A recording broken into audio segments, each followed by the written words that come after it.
काही होऊ द्या, पण घरातील ज्या 4 वस्तू कधीच कोणालाही देऊ नका. हिंदू धर्मशास्त्र आणि वास्तुशास्त्रामध्ये अशा अनेक महत्त्वाच्या गोष्टी सांगितल्या गेलेल्या आहेत. त्या गोष्टीच्या सहाय्याने मनुष्य आपली प्रगती करू शकतो. मनुष्याची प्रगती आपल्या हातामध्ये असते. मनुष्याचे कर्म ठरवतो की भविष्यात त्याला यश मिळायला पाहिजे की अपयश. बहुतेक वेळा आपण आपल्या आजूबाजूला असणाऱ्या अनेक वस्तू एकमेकांना उधार देत असतो किंवा काही वस्तू उधार घेत असतो. याबद्दल आपल्याला सविस्तर माहिती नसते आणि याच गोष्टी आपल्या अधोगतीला कारणीभूत देखील ठरतात. बहुतेक वेळा आपल्याला एखादी अडचण व समस्या निर्माण झाली तर आपण इतरांना काही वस्तू देतो व इतरांकडून काही वस्तू घेत असतो.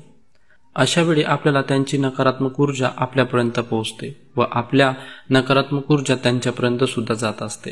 अनेकदा सकारात्मक ऊर्जा लोकांपर्यंत पोहोचते व त्यांची नकारात्मक ऊर्जा आपल्यापर्यंत पोहोचते. म्हणूनच अशा काही वस्तूंची देवाणघेवाण करतेवेळी आपल्याला काळजी देखील करणे गरजेचे आहे. या व्हिडिओमध्ये आपण अशाच काही महत्त्वाच्या वस्तूबद्दल जाणून घेणार आहोत, ज्या वस्तू आपल्याला चुकून सुद्धा द्यायच्या नाहीत किंवा स्वीकारायच्या नाहीत. चला तर मग या व्हिडिओला सुरुवात करूया. नंबर 1. आपल्यापैकी अनेक जण चेकबुक व महत्त्वाचे कागदपत्रांवर सही करण्यासाठी पेनचा वापर करत असतात. अनेकदा पेन आपले भाग्य ठरवत असते. जेव्हा आपण बँकमध्ये काही कामानिमित्त जातो तेव्हा एखाद्या कागदपत्रांवर सही करण्यासाठी आपल्याला पेनची आवश्यकता असते. परंतु जर आपल्याकडे पेन नसेल तर आपण इतरांकडून पेन मागून सही करतो.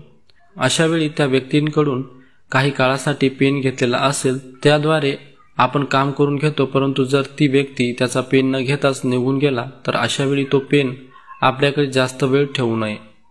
बँकेच्या बाहेर एखादे पिंपळाचे झाड असेल तर त्या ठिकाणी पेन ठेवून द्यावा.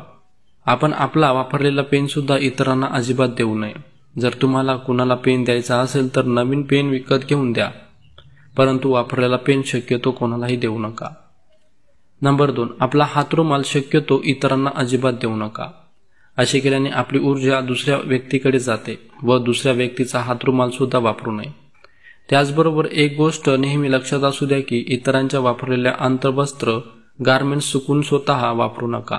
त्यामुळे बहुतेक वेळा आपल्याला रोग होण्याची शक्यता असते आणि रोगराई म्हणजेच नकारात्मक ऊर्जा आपल्याकडे येते आणि आपल्याला अनेक समस्यांना भविष्यात सामोरे जावे लागण्याची शक्यता असते. नंबर 3. आपल्यापैकी अनेक जण हातामध्ये घड्याळ घालत असतात. जेव्हा आपण एखाद्या महत्त्वाचे काम करत असताना बाहेर जातो तेव्हा हातामध्ये घड्याळ घालत असतो किंवा एखादी वाईट वेळ आलेली असते तेव्हा सुद्धा आपण घड्याळाकडे पाहत असतो. याचा अर्थ आपल्या चांगल्या व वाईट काळाचा साक्षीदार हे घड्याळ असते. घड्याळामध्ये भरपूर प्रमाणामध्ये ऊर्जा असते आणि जेव्हा आपण ते हातामध्ये घालतो तेव्हा आपल्या शरीरातील ऊर्जा सुद्धा त्या घडीमध्ये समाविष्ट होत असते. अशा वेळी जर तुम्ही तुमचे घड्याळ इतरांना द्याल तर तुमचे भाग्य इतरांच्या वाटेला जाते आणि त्याचे तुम्हाला त्यांचे दुःख सुद्धा मिळण्याची शक्यता असते. जर तुमच्या जीवनामध्ये चांगल्या गोष्टी घडत असतील तर अशा वेळी तुम्ही इतरांना तुमचे घड्याळ दिले तर तुमचे भाग्य त्या व्यक्तीला प्राप्त होण्याची शक्यता असते आणि भविष्यात तुम्हाला अनेक अडीअडचणी व दारिद्र्याच्या समोर जावे लागू शकते. नंबर 4. अनेकदा आपण पाहतो की आपल्या आजूबाजूला असणारे व्यक्ती एकमेकांचे कपडे शेअर करत असतात. अशा प्रकारची कृती करणे अत्यंत वाईट आहे.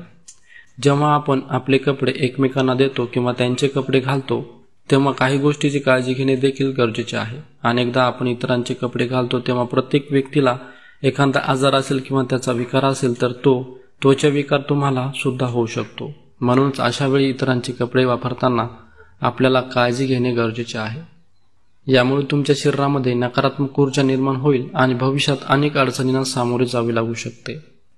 तर मित्रांनो, हा व्हिडिओ तुम्हाला आवडला असेल तर नक्की लाईक करा आणि आपल्या मित्रांबरोबर शेअर करायला विसरू नका. तसेच आपली प्रतिक्रिया कमेंट करून नक्की कळवा. धन्यवाद.